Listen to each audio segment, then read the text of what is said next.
একটা লোক, সে মোটামুটি সমাজে মশহুর, সে বুজুর্গ, ঠিক আছে, সে নিজেও নিজের বুজুর্গ মনে করে, তাকে ম্যাগের ছায়া দিত।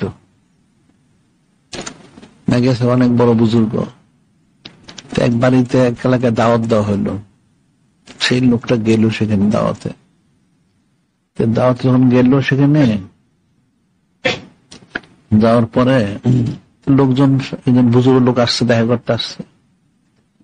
তো এলাকাটা খুব মানুষের বাসায় নিকৃষ্ট একটা পাপী লোক ছিল এলাকায়, অনেক পাপী একটা লোক ছিল এলাকায়।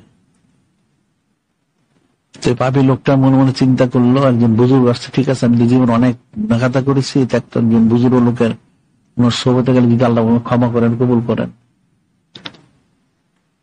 তো সেও ওই বুজুর্গ লোকের কাছে গিয়ে বসছে। যখন কাছে গিয়ে বসছে, সেই লোকটা দেখলো তাকে, সবাই চিনে থাকে। তখন সেই লোকটা যে বুজুর্গ ছিল, সে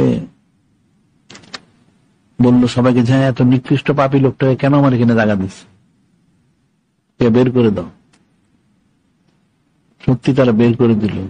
যখন বের করে দিল, দেখা গেল যে ম্যাগটা এই বুজুর্গ লোকটাকে ছায়া দিত, ওই ম্যাগটা ওই লোকটার সাথে সাথে যাচ্ছে তাকে ছায়া দিতে।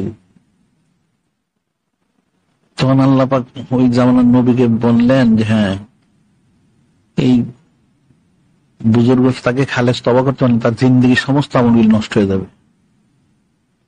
কারণ এই পাপী লোকটা আসছিল তার সোহবত ইখতিয়ার করে কিছু ফায়দা হাসিল করার জন্য, সে নিজেকে নিকৃষ্ট মনে করে আসছে তওবা ইস্তেগফারের উদ্দেশ্যে, কিন্তু সে অহংকার করার কারণে এই লোকটাকে এখন ওই নিয়ামতটা তাকে দেওয়া হয়েছে, আর তার বদলাটা তাকে দেওয়া হয়েছে। নাউযুবিল্লাহ। এখন কোনটাতে কোনটা কখন কবুল হয় এটা তো বলা যায় না। মনে করো আমি যে অনেক জানি, এখানে কে কে আলোচনা করবে, নাউযুবিল্লাহ, এরকম হইতে পারে তার সব সলভ হয়ে যেতে পারে, বুঝতে পারলে, তার আমলটা বরবাদ হয়ে যেতে পারে।